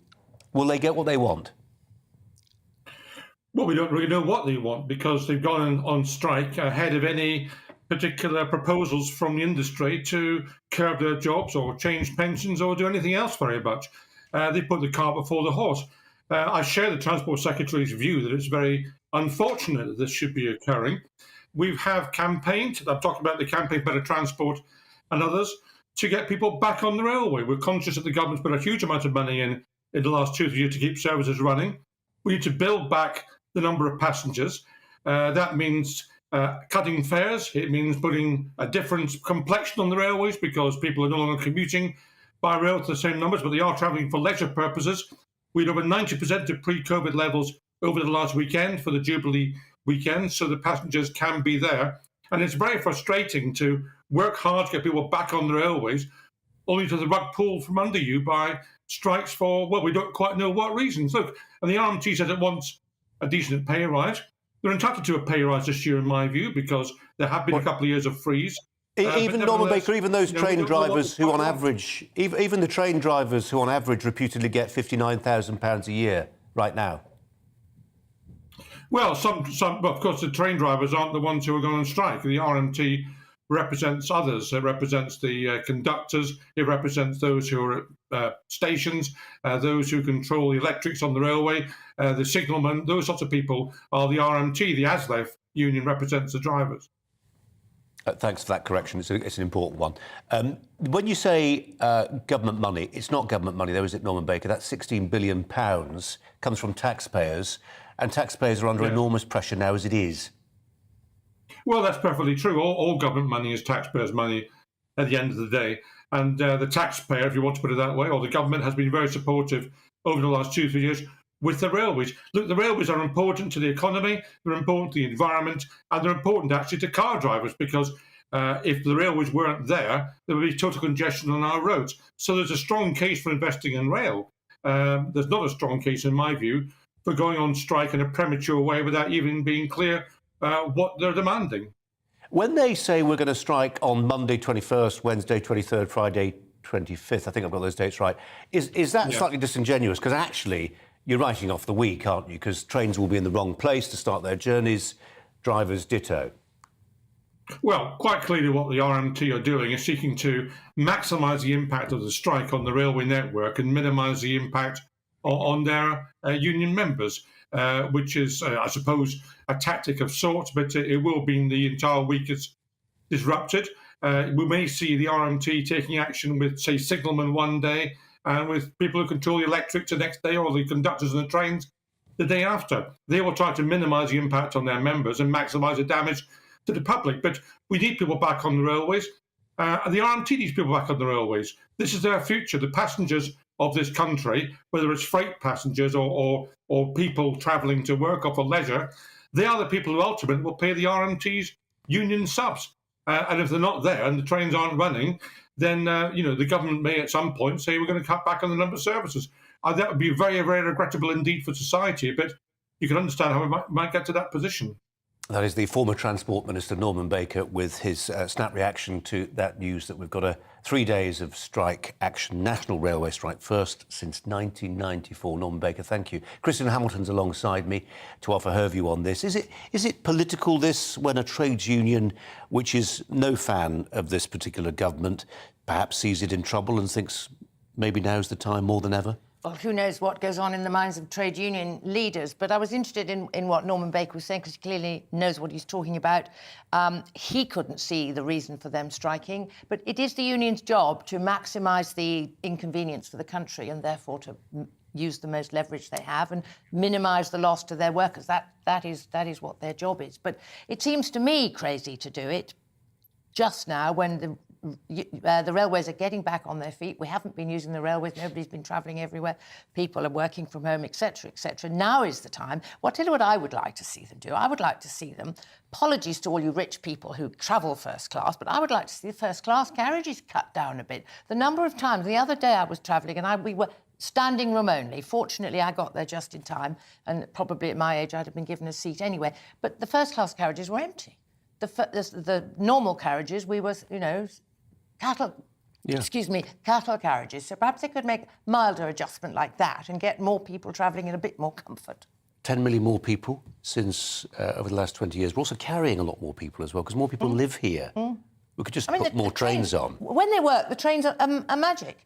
They really are, but you don't want to be, standing like this, cheek by jowl, etc., and they've got to be on time, and etc., etc. But it's, it's a conundrum, and because I've only just discovered about this strike, while we've been on air, I don't know enough about the facts behind it yet. OK, Christine, for now, thanks very much indeed. Well, we're going to talk a little bit more about this in a second, but we're going to try and weave it in with another story that's obviously leading the bulletins today. Prime Minister Boris Johnson saying he wants to draw a line under his problems as he addressed the Cabinet this morning following that confidence vote that we brought you last night. Despite remaining leader of the Conservatives and Prime Minister of the country, 41% of his MPs voted against him, as you know. He is promising some radical changes to cut the costs of government. There's tax cuts in the air as well.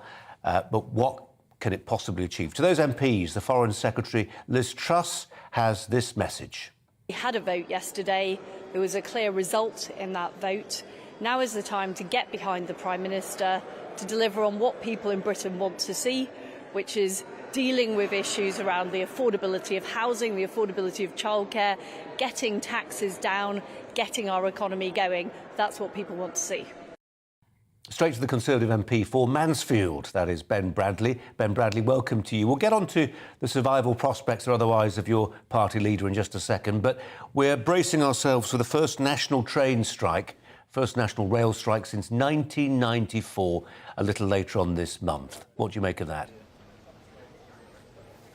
Well, I've only just heard about it in the last few minutes, but it strikes me as a case of almost be careful what you wish for. As we've heard in the last few minutes of this programme, the taxpayer subsidises the rail network by £16 billion.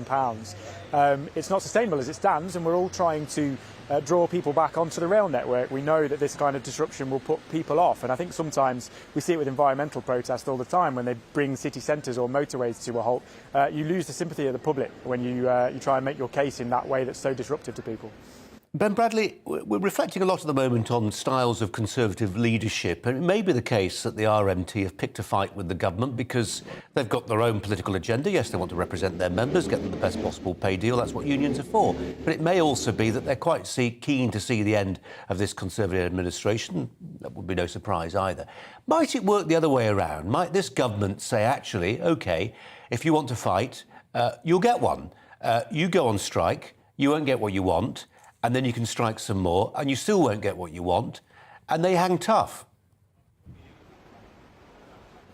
Well, you're going to have to take this stuff on. I think it's unfair to suggest that train drivers or railway workers are in a particularly unique situation when it comes to feeling the squeeze of the cost of living. There are plenty of public service workers out there who can't strike.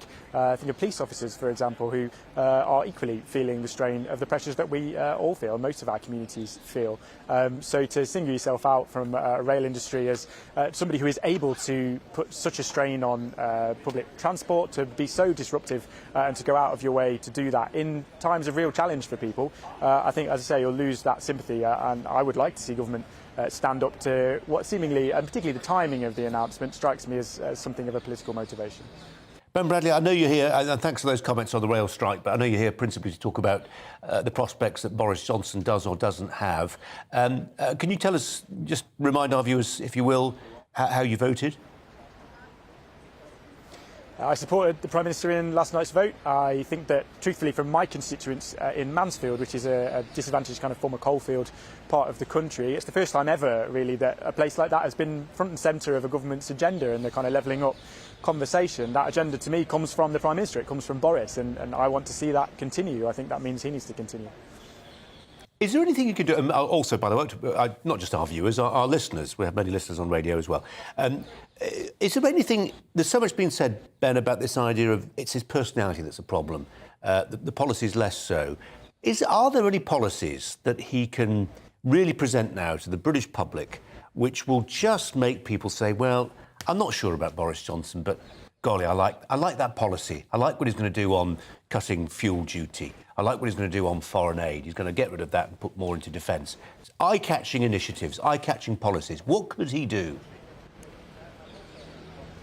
Well, I think there's a lot of, in terms of delivery, we've talked about levelling up. There's a lot of national conversation about what it means and what it looks like in practice. I could talk to you for hours and hours about all the various planning and behind-the-scenes things that are going on in my community. But we're not there at delivery yet on a lot of it. I think, long-term meaningful change takes time. So when it comes to the next election, people will judge on what they can see. Do they feel better off? Do their communities have they taken steps forward over the last few years? But I like the policy agenda that he's been talking about in the last few weeks. It's been incredibly difficult through COVID, of course, to talk about small government, low tax, supporting more kind of independent, resilient communities in the way that traditionally small C Conservative government would. That's what I want to see him really dig into and deliver. But when it comes to personality, I think clearly he's never been universally popular, has he? I like him. A lot of people don't. But I think there's a real reason now to give him the benefit of the doubt, frankly. He's held his hands up where he's made mistakes. He's tried to make changes, and I think some of those changes in number 10 are tangible already in terms of the way that building is functioning. And now, after last night's vote, although it was closer than I would have liked to see, we've got to draw a line and let him try and make those changes. Considered MP for Mansfield, Ben Bradley, appreciate your time. Thanks very much indeed. I'll just get the thoughts of Christine Hamilton on the rail strike in a second. Just some emails, interesting. Dave emails in to say many thousands of young people, after a 2-year wait, are hoping to take the train to Glastonbury. Turns out to be the week of the train strikes. Oh dear, they'll all pile onto the A303. Christine Hamilton, any thoughts on train strikes? We've been joined by Angela Levin, who's going to talk about Harry and Meghan shortly. But just to put a cap on where we are with the train strikes. Well, they're in a difficult position, aren't they? Because rail travel has gone down during COVID. Everybody's working from home. People have got used to not travelling by train. They've got used to making alternative arrangements.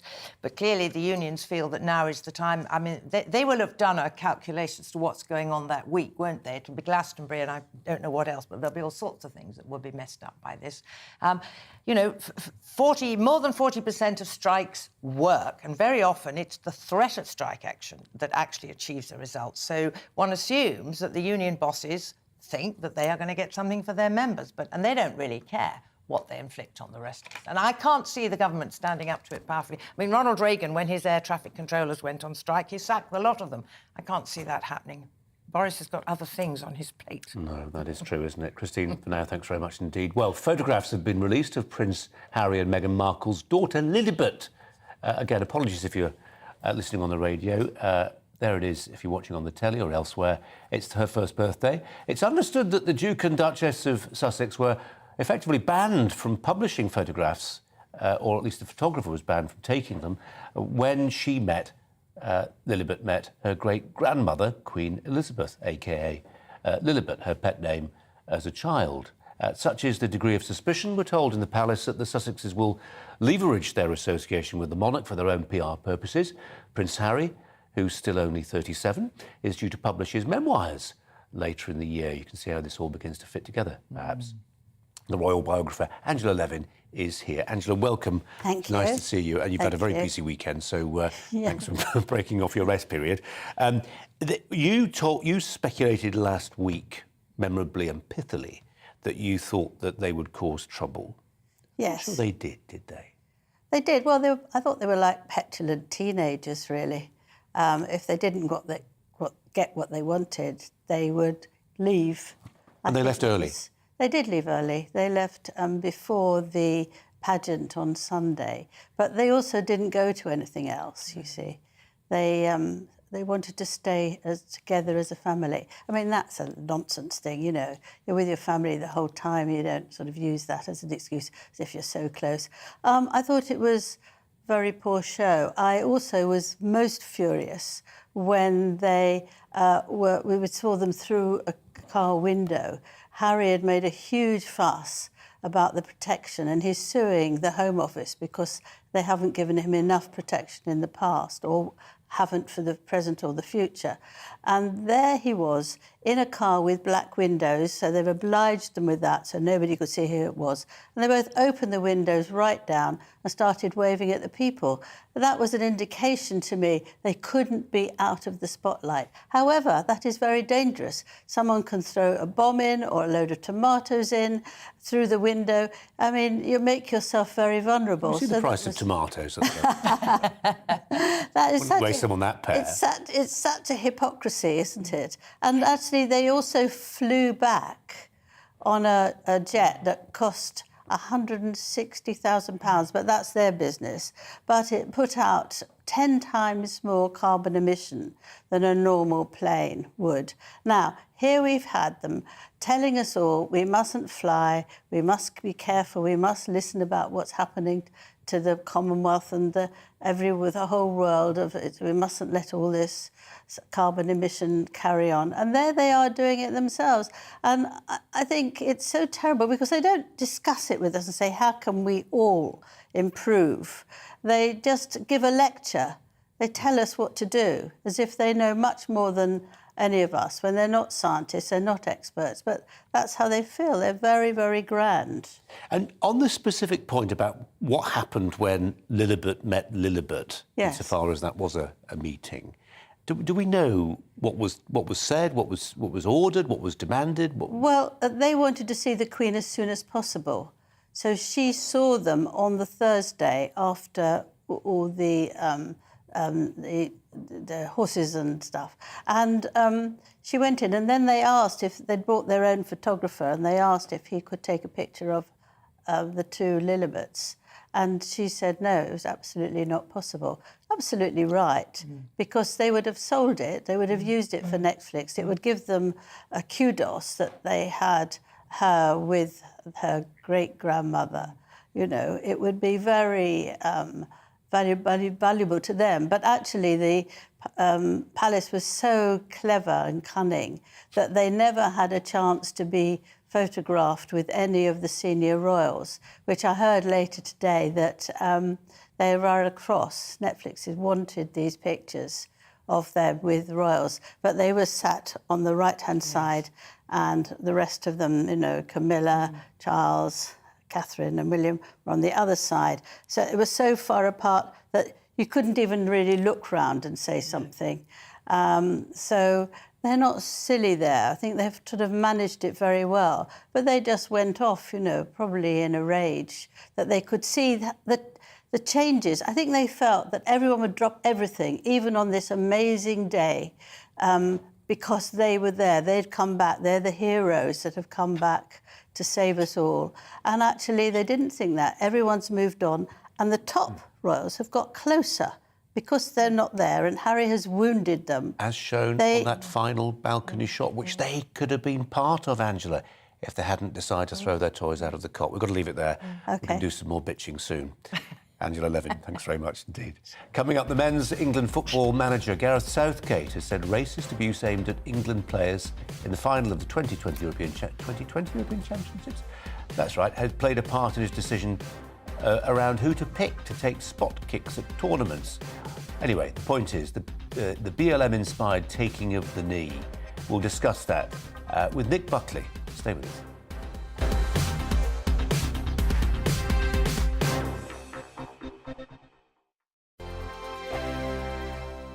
We are GB News. We're right across this great nation. On TV, on radio, on digital. Absolutely everywhere. We don't talk down to you. We embrace all voices. With honest and civilised conversation. we're not part of the establishment. We're one of you. And we're only getting started. Join us on GB News, The People's Channel. Britain's news channel. Every morning from 6 o'clock, we'll wake you up with GB News Breakfast with all the stories you didn't know from the night before. So whether it's serious news, entertainment, or your own views from all over our great nation, we're here to kick off your day with a smile. And the national media should be reflecting and reporting what's happening here. You will notice the northwestern accents. Whether you're with us on TV, radio, or online, every morning, it's breakfast from 6 a.m. Hope you can join us. Join us for Ministry of Offence, the comedy panel show that's just like the news, in that the left fights the right and it doesn't really seem to matter who wins. We cover the big stories. It was in fact a troop of baboons and not angry vegans. I like that. And the really important stories. Fat naked cow gets stuck in swimming pool. It's a headline in a lot of local newspapers. Yeah. We're on the same team, Nick. Yeah, but I'm just helping you. Join us for Ministry of Offence, Saturday nights, 8 o'clock on GB News. I'm Dan Wootton. Join me Monday to Thursday from 9 to 11 for the feistiest and most fun news debate on TV, where free speech reigns. I'll bring you a sharp take on the day's biggest stories, bombshell newsmaker interviews, and A-list guests. And I guarantee you, no spin, no bias, no censorship, and no reason to go to bed. That's Dan Wootton tonight, Monday to Thursdays from 9 on GB News.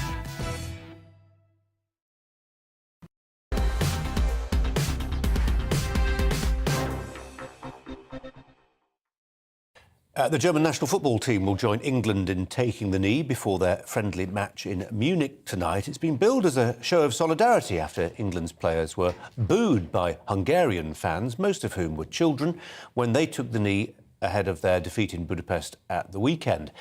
Taking the knee was inspired by the Black Lives Matter movement in America. Its critics say the gesture is a show of support for a Marxist organisation whose objectives include defunding the police, amongst other things, and as such it has no place in sport. But others, particularly within the football hierarchy, say it has shed its radical associations and is now a mainstream gesture. We're joined by the writer and charity worker Nick Buckley, who lost and subsequently recovered his job for writing a blog criticising that gesture of taking the knee. Nick Buckley, welcome to you. I think you tweeted recently, correct me if I'm wrong, Nick, that you'd been to a football match where the players took the knee and you booed and you were a lone voice in the wilderness and that takes some bravery. Why do you feel so strongly about it? It's because it's been 2 years now. I can understand people being caught up in the moment 2 years ago. They were foolish, but I can understand why. But 2 years later, we now know that BLM was a con. It was fraudulent. It was violent. And when I was at Old Trafford, about 6 weeks ago, I think it was, for the first time ever, and I'm sat with a friend who invited me, and they all took the knee. And I didn't think about it. I was booing straight away, and I was surprised that nobody else was. It's just become acceptable. And for me, it's not acceptable. And presumably a few people looked around and thought, what's that silly fool doing? And thought that what you were doing wasn't acceptable. No one said anything. Some people turned around and looked, but that's because I was booing, so it's a natural reaction to see who's making that noise. But everybody around me, nobody was looking at the pitch. Everybody was on the phones talking to each other or gazing around while everybody took the knee. And when they took the knee, it was literally 1.5 seconds. They were down and up before anybody realised what they were doing. But I saw what was happening because I was looking at everything, because I don't normally go to football games. Yeah. What did you make of events in that stadium in Budapest that children should boo taking the knee? Well, that's the Hungarian fans. And let's be honest, rival fans will boo at anything because they're trying to wind up the players on the other side. So it's not really about the Hungarian fans who are children. It's not about them. It's about, if I was in that stadium, I'd been booing the England players as well. And why? Because I'm an Englishman. And those players, when they put that shirt on, don't represent themselves. They're representing the country. And the vast majority of people in the country don't want them taking the knee. And for me, it's just disgraceful. When does it stop, Nick? Great question. So it's been going on for 2 years. And like I said, I can understand at the beginning people jumping on this bandwagon. It looked virtuous. But 2 years down the line, is it going to stop? And I'm not sure, because I think the FA and Gareth Southgate have backed themselves into a corner. I don't even blame the players anymore now. Because let's be honest, football players get told, run left, run right, run down the middle, roll over, play dead. They do as they're told because that's their job. But Gareth Southgate should know better, but I don't think he does, because I think he's internalised self-pain from the 1996 Euros when he missed a penalty and he got abused for years and was made into a joke. And I think he feels that pain, and now he's looking at black people in the country going, that must be worse for you, and therefore I feel your pain and I'm going to do something for you because it's so bad being black in England in the 21st century, and I feel so sorry for you that I'm going to do this because I'm amazing. Nick Buckley, interesting views as always, trying to climb inside the mind of Gareth Southgate. Thanks very much indeed. Nick Buckley's thoughts there. Christine Hamilton, just a brief one. Any thoughts on taking the knee? It's deeply political gesture, taking the knee. You're regarded as racist if you don't do it, but that was right at the beginning. Now it's a very political gesture, and if you do it, you must expect people to react. Just get on with the sport. You know, I think it's time to move on. I really do. OK. Coming up, what's been called the biggest rail strike of the last couple of decades. The RMT says over 50,000 railway workers will walk out for 3 days later this month. We'll be joined by the Assistant General Secretary of the RMT. First, the latest news headlines for you.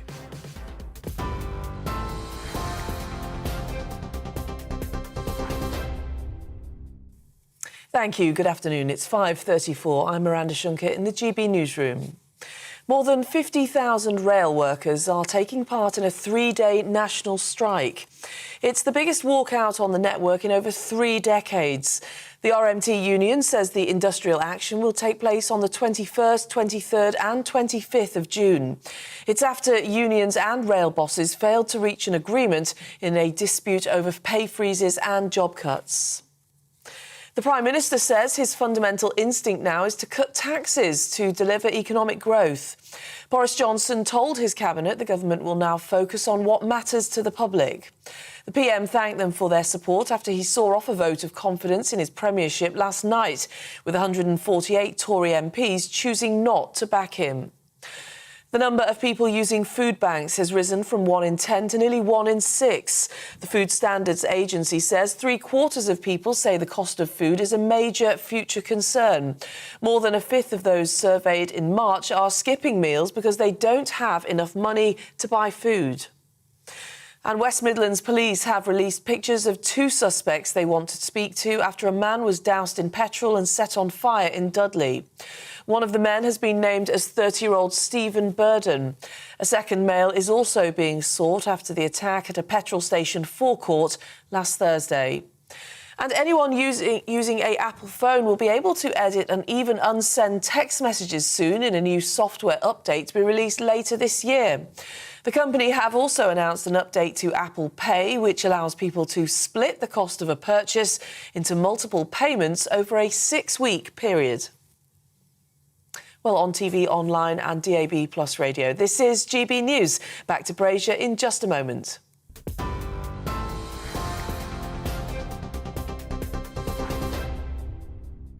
Direct Bullion sponsors the Finance Report on GB News for gold and silver investment.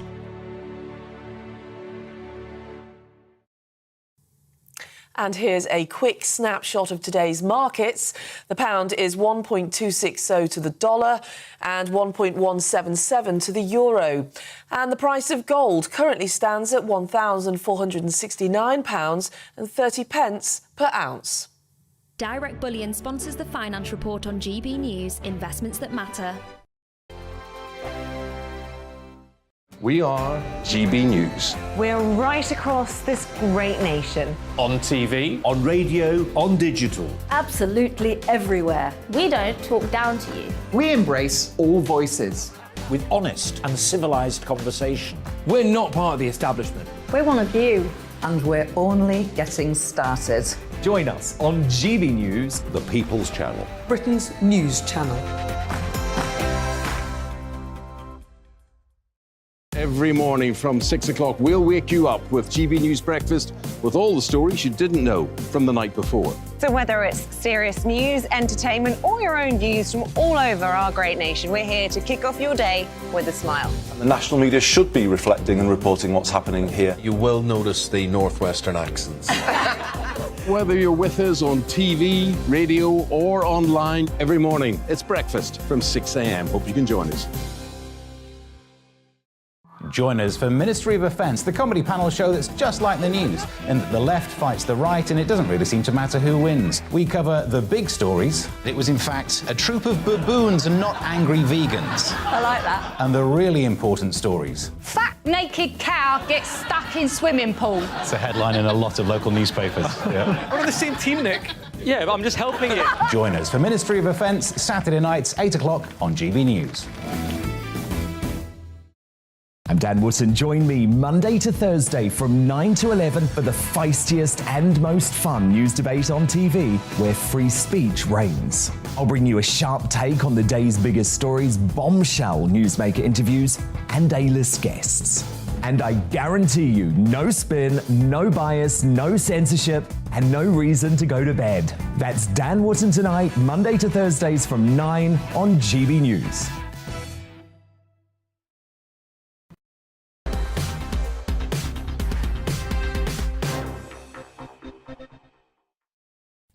It's nearly 20 to 6. We're on the verge, it seems, of the biggest rail strike since 1994. Within the last hour or thereabouts, the National Union of Rail, Maritime and Transport Workers has announced 3 days of national strike action later this month. Over 50,000 railway workers will potentially walk out, shutting down much of the UK's railway network on the 21st, the 23rd and the 25th of June. That's Monday to Friday. But actually, given that trains will be in the wrong places, though that's only 3 days of strike action, the effect will be felt across all 5 days that week. The Transport Secretary, Grant Shapps, says the action could drive passengers away from the rail network for good. Joining us now, the Senior Assistant General Secretary of the RMT Union. That is Eddie Dempsey. Eddie Dempsey, welcome to you. Grant Shapps points out that the industry got £16 billion of taxpayers' money during lockdown. That's an awful lot of money, £600 per family going towards the railways. And you pay those families back this way. Well, thanks for having me on your programme. I have to say that 16 billion package of support that went to the rail industry, quite a sizable chunk of it went straight through the railway industry into the private accounts of large companies and out of this country and into tax havens in Jersey, in Luxembourg and elsewhere. In the worst pandemic year, almost a quarter of the entire government support went through the industry and out of this country into the accounts of some of the private companies who've made millions and millions in profits throughout the pandemic period up to the present time. And our members have had a pay freeze. Some of them are now in the third year of a pay freeze and are facing the threat of mass redundancies and huge changes, detrimental changes into the way they work. So our members are really angry about that. No, and people will understand that. I mean, that being the case, Eddie Dempsey, that being the case, that money... and what we're trying to achieve is a fairly reasonable settlement for our people. On the point about what's reasonable, Grant Shapps also makes the point that the pandemic has changed travel habits. We all know this, don't we? We saw the empty trains month after month. Absolutely. 25% fewer ticket sales. We haven't got back yet, have we, to where we were pre-lockdown. People have been encouraged back onto the trains.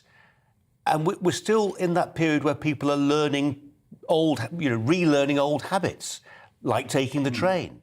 And now they're going to be dissuaded in the most powerful way imaginable, a week effectively, without a train. What do you say to those people? Well, I've got a couple of daughters, one doing A-levels, one doing GCSEs.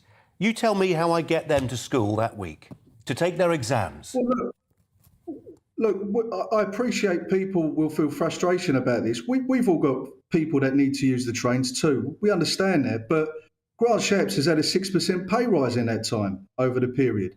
Our members have had a pay freeze. Rail industry bosses have been taking home millions in pay packages during that time. And our people are facing cuts. We've worked extremely hard to keep the rail industry moving right away throughout the pandemic. And now, after 2 years of discussions, we're saying they have got to come up with a settlement for our people. Inflation is 11.1% RPI, and people are really feeling it. Now, our members voted 9-1 in favour of strike action. They've issued a challenge to us, the industry and the government to get this right. We don't take these decisions lightly, but what we need is to get some focus on these discussions, get people around the table, and we need an offer that makes people feel they're valued and gives them some security. That's not a lot to ask for in the current day and age, is it? You've got to have half an eye on the future and the habits that people have. And if you are encouraging people, and this strike will encourage people to look at how they go about their business. If you live in a rural area, if you try to get to work, doctor's appointment, the choice is really simple, isn't it? Get a car, borrow a car, get a lift, because you can't trust the railways. Well, we're hoping the announcement of this action will bring people to their senses on the industry side and in the government. It cannot be the case that after all of this time, they can't find the means to reach a settlement with railway workers. There has got to be large-scale change in the industry. We want to be part of that. But what we need is for people to be secure, and people need to be protected against the cost of living crisis. Most of our members earn between $25,000 and $30,000 a year. Our median salary for workers in our trade union is $31,000. I know we've got people on higher money. I earned $46,000 when I was a railway worker. I used to drive a train. But most people that work in the rail industry are on relatively low wages and are really feeling the pinch and are facing the axe. So we've got to get this right. Eddie, you know more about this, obviously, than I do, but just what proportion? Companies are making millions. Just bosses on the point about the money, because pay packages, but our people haven't got two halfpennies to rub together. No, indeed. And the point about the two halfpennies is really important. And by the way, lots of people are working hard right now, not just on the railways. But when it comes they deserve a pay rise. We can't go on like this. Wages have been declining in Britain for 30 years. What That's proportion? Just on a point of fact, Eddie Dempsey, ScotRail recently, effectively, they stopped doing overtime and the network collapsed. What you mentioned the median 31,000 that the average rail worker gets. Is that including overtime? No, it doesn't include overtime, but we think that's a huge issue too. The industry runs on overtime, and we think that's got to stop. That means we need more people working instead of having one person doing the job of two people. But what the government want to do, far from bringing people in so the industry is not reliant on overtime, they want to slash thousands of jobs, including safety-critical jobs. Now, we don't want to see us going back to the bad old days of rail track, with maintenance work not being carried out, running the risk of having disasters like we saw in the early noughties. We don't want to go back to the bad old days of that. All to save a pound note. We want to make sure that the industry is looked after. Eddie Dempsey, we've got to leave it there, but we appreciate you coming on to talk about it. Appreciate you having me on. Thank you very much. Okay. That's Eddie Dempsey of the RMT Union. Let's talk to the sociologist and commentator Frank Furedi now, who's got strong views on this. Frank Furedi, just a question potentially to Eddie Dempsey. I'm sure he gets it all the time, but there are those who say when you've got something like a national rail strike, that's not about collective bargaining. That's about taking a political position that's designed to bring down the government of the day.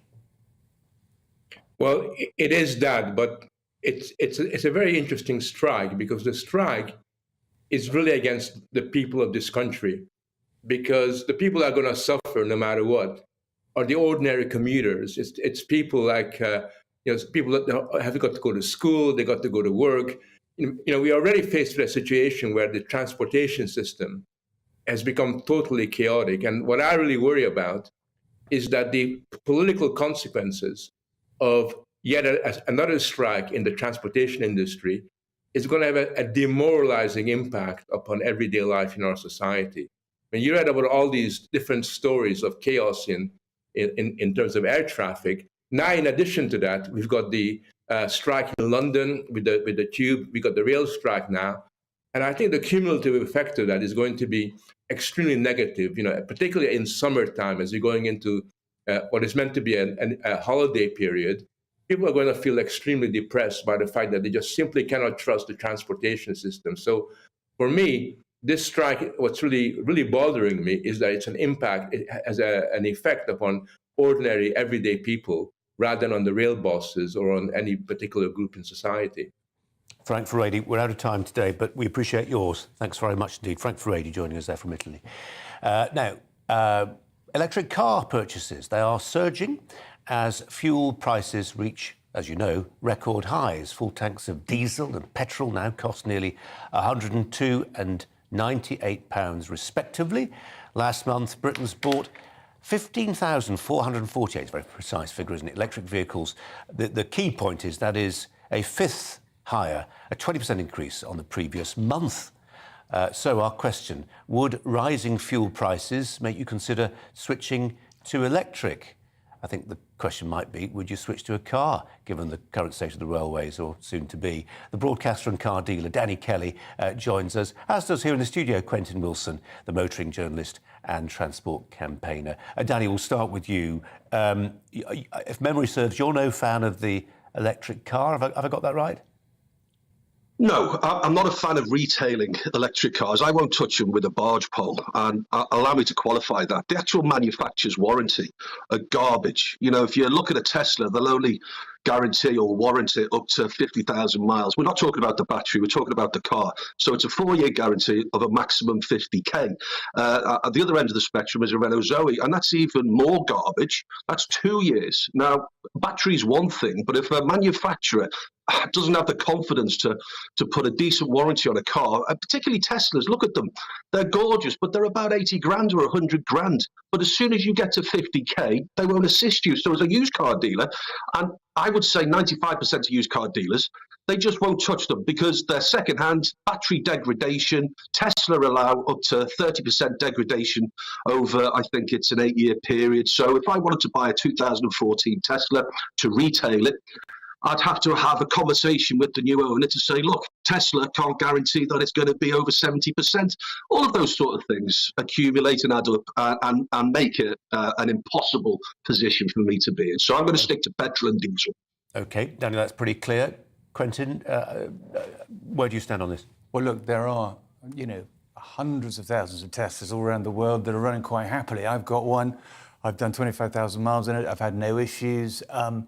They don't fail like that. The battery degradation is 10% over 200,000 miles. Now, a normal combustion engine would have that loss of power over that similar mileage. So to all the cars that you see, all the Teslas, all the Leafs, all the Jaguar I-Paces running around on our roads today, there's clearly a very large body of people who find that these cars work for them and they're not failing, and we're not reading about huge warranty claims all over the world. So I think you've got that a bit wrong. Well, I haven't got it wrong, because all you need to do is look at Renault and look at Tesla. These are their warranties, Quentin. I'm delighted to say I'm an affiliate of your warranty company, which is the best warranty company in the UK. And even you want twice as much to put a warranty on an electric car than you would do an equivalent petrol car. So why would you want twice as much if they're as safe and a bet as you claim? We're in danger of veering off topic here, and I want to just, if you'll permit me, gentlemen, just to talk about a bigger picture, and it's a picture that's clarifying this afternoon, and it concerns the contest between the humble motor car and the train. And we have now got the first national rail strike since 1994. It's only 3 days, but that's Monday, Wednesday, Friday. It's the whole week gone. It's the Glastonbury week for people who want to get to that music festival. But actually it's sending out a powerful signal to many people, Quentin, that actually if you want to guarantee getting to your doctor's appointment, to your job interview, to your exam, you better have a car or access to one. So look, the modal shift that we've been talked about for years from private cars, passenger cars, into public transport trade hasn't really happened because we don't believe it's reliable. I mean, across Europe, it's only 8% of people who use public transport, and the rest of us drive, and that is just the brutal truth of it all. So, you know, what do we do? If you haven't got a viable public transport system or buses that run on time and stop in all the right places, what are we supposed to do? The big problem is that the current situation is untenable and fuel prices are going to rise and rise and rise. So this is why, you know, sales of passenger cars this month went down 20%, combustion cars, and electric cars have gone up 17%. It's the only ray of light in the SMMT's registration figures, and lots of people are making that switch. And Danny, you know, just on the point about those rising costs, you know, we have Howard Cox from Fairfuel UK coming in lamenting the huge slice, over 40%, on a litre of fuel that goes to the taxman. You know, whether it's the train, whether it's the car, whether it's a second-hand electric car, we, the consumer, in a cost of living crisis, are on the hook, whether we like it or not. Very much so. Quentin's right. The future is, without a doubt, electric. And the prices at the pump, 168 unleaded, 185 diesel. I've noticed the downturn in the used car sales. The reason that the new car sales, electric cars are punching above their weight is because there's a shortage of petrol and diesel new cars. So it would be interesting to see how it would have been had there not been this worldwide shortage. I haven't noticed yet anyone coming to me saying, Dan, I can't afford this car, I'm going to have to start getting the bus. I've found, guys, that if you're not affected by the cost of living, then the prices of a new car is irrelevant. If you are affected by the cost of living, then you're going to maybe keep your old car, you're going to re-MOT it, and you're not going to part exchange it with one of my cars. Danny, Quentin, thanks both very much indeed for your thoughts today. Really appreciate it. Well, what are we going to reflect on now? We were going to talk, actually, it might be something that Quentin Wilson's got a view on. We were going to talk about the Isle of Man TT race. I'm really keen to do this story today. Do you mind just talking about it briefly, Quentin, since you're here?